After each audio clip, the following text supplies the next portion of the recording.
सर्वांना गुढीपाडव्याच्या खूप खूप शुभेच्छा.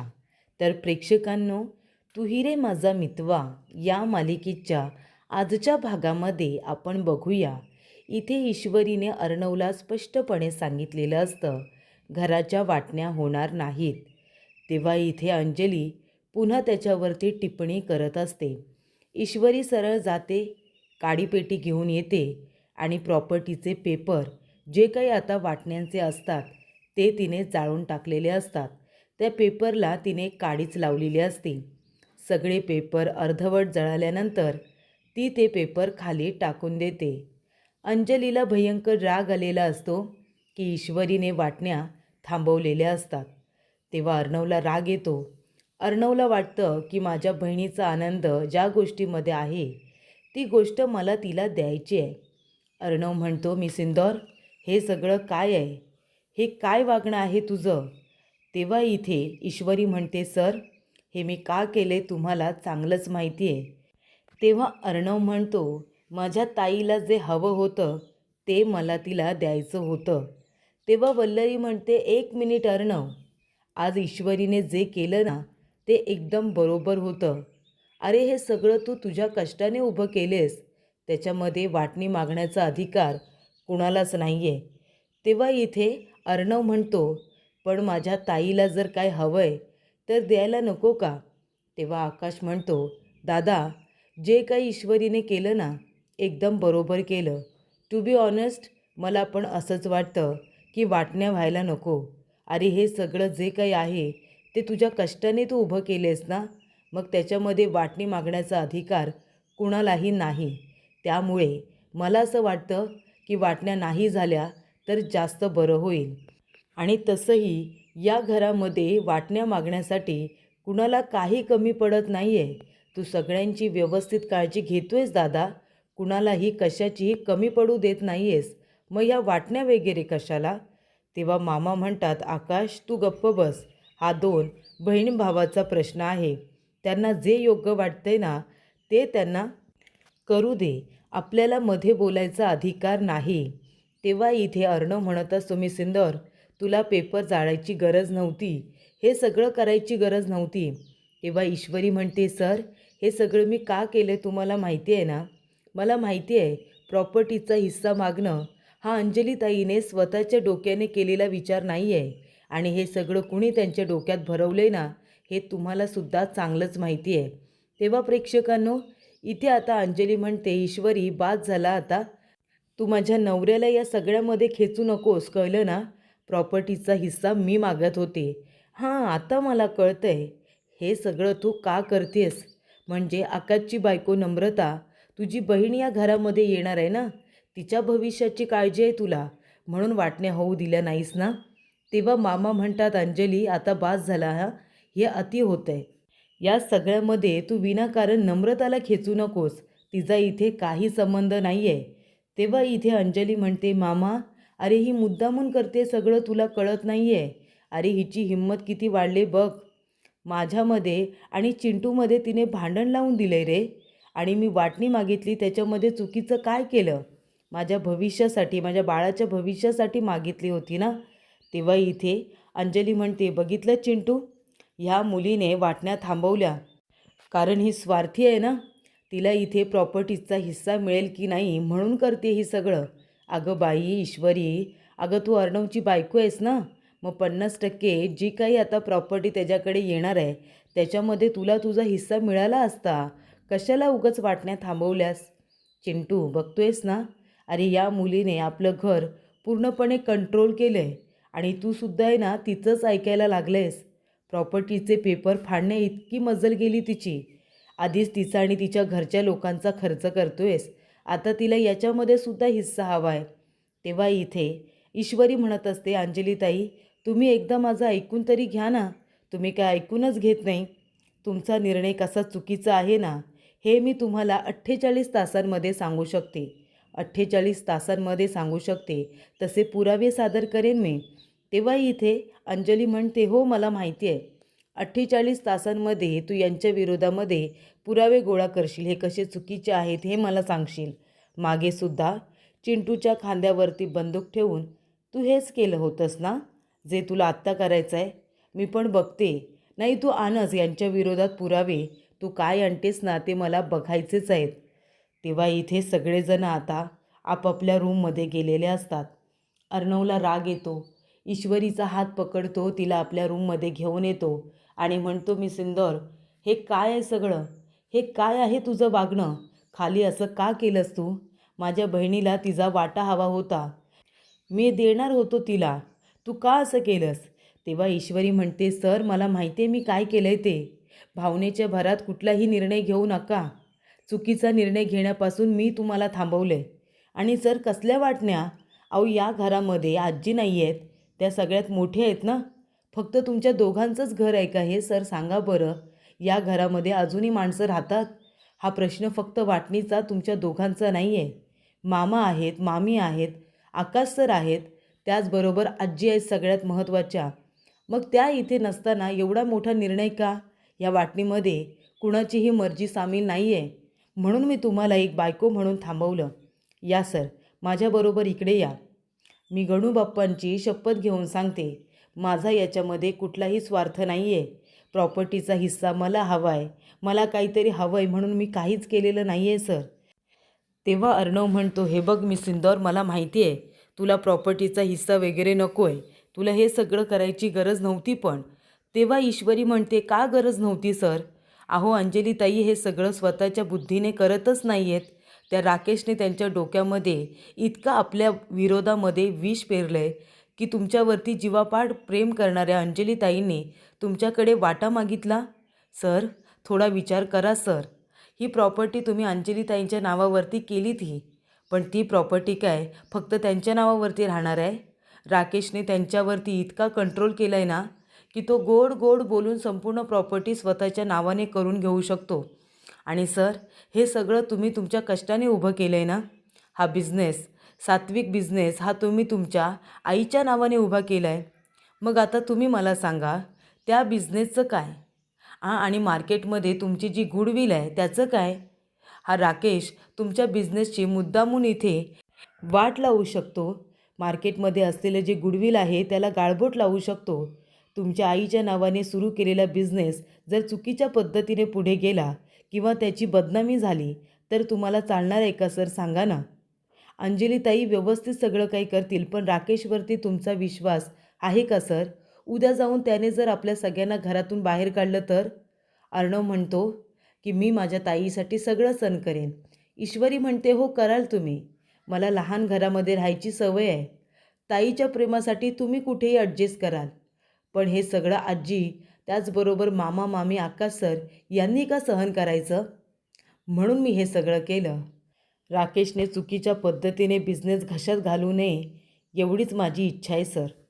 तेव्हा इथे ईश्वरीने अर्णवला सगळ्या बाजू पटवून दिलेल्या असतात.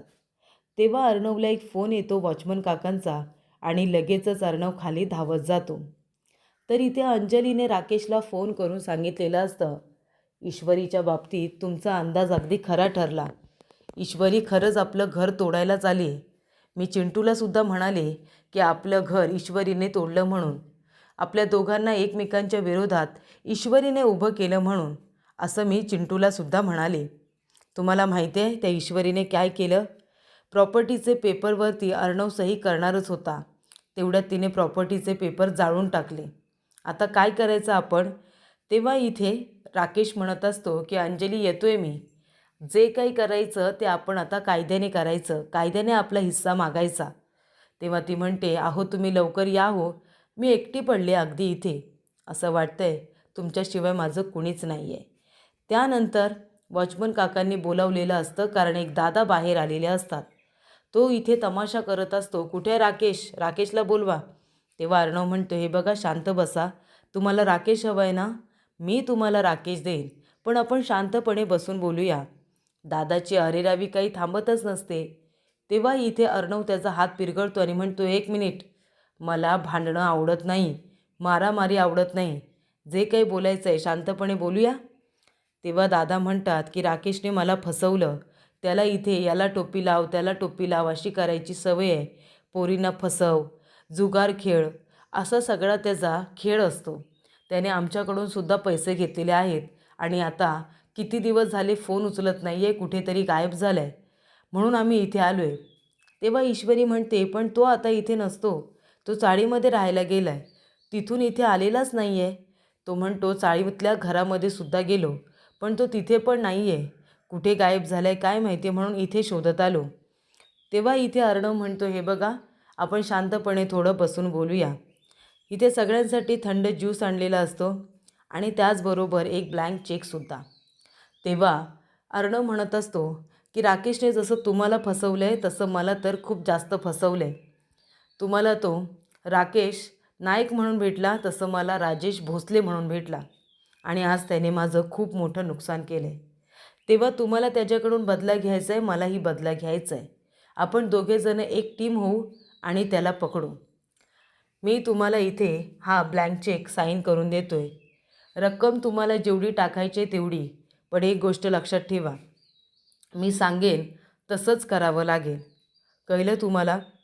मी जोपर्यंत बँकला सांगत नाही ना, तोपर्यंत बँक तुमचा हा चेक ॲक्सेप्ट करणार नाही. त्याच्यामुळे मला अर्णव राजे शिर्केला डबल क्रॉस करायला जायचं नाही, असं अर्णवने सांगितलेलं असतं.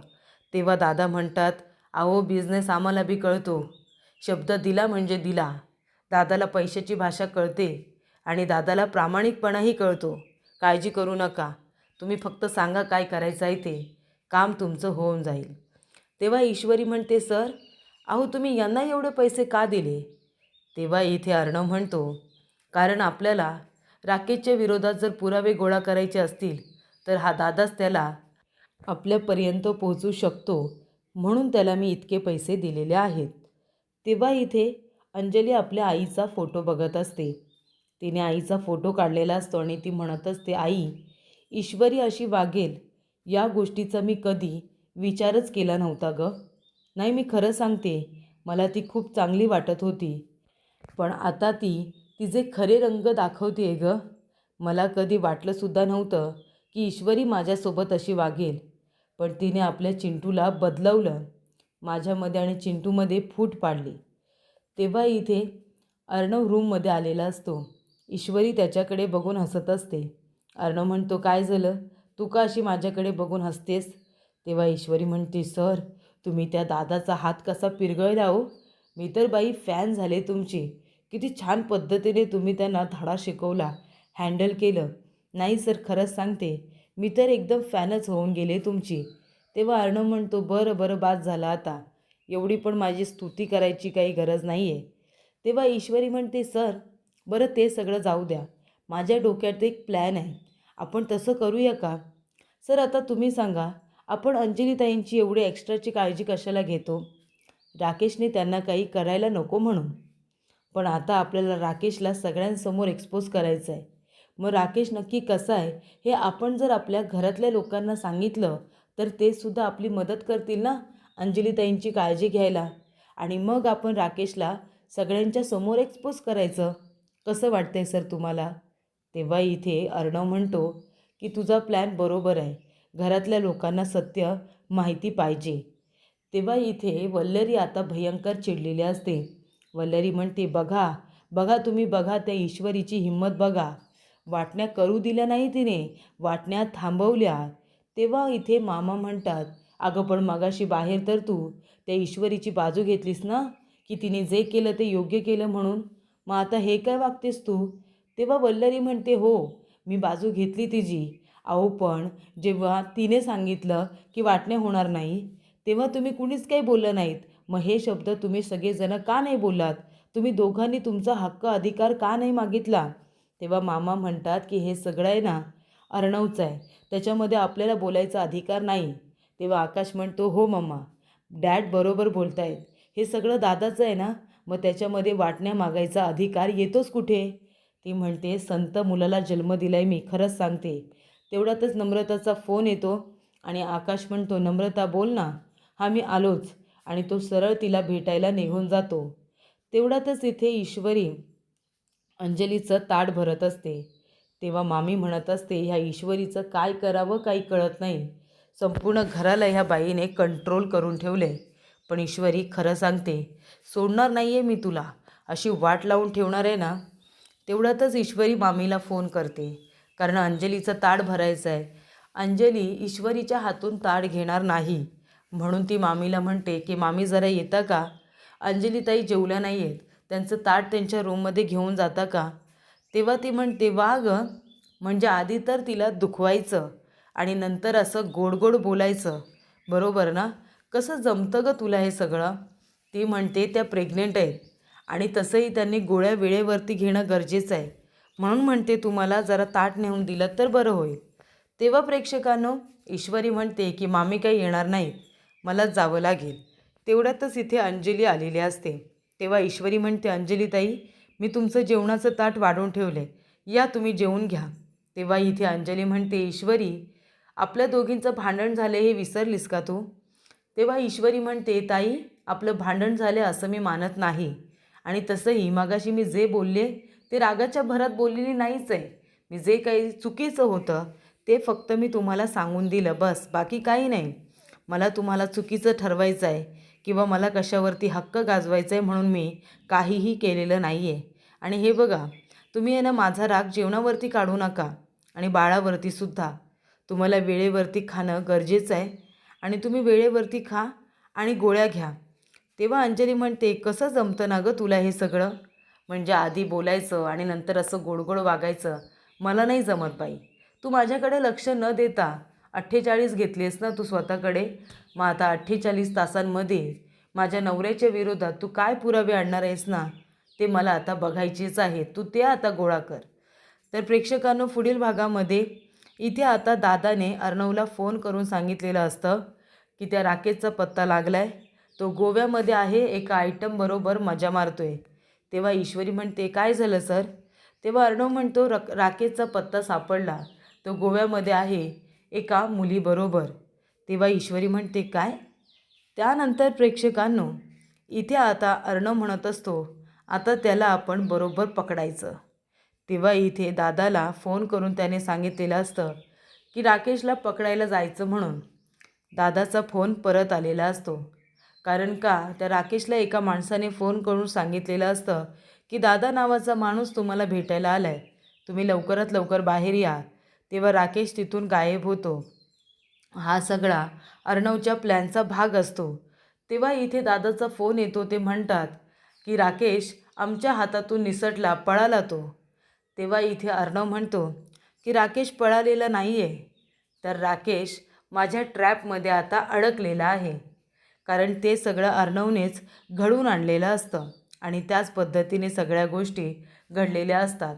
दादाने तिथे जाणं आणि राकेशने गायब होणं, अर्णवच्या ट्रॅपमध्ये अडकणं, तशाच गोष्टी घडलेल्या असतात.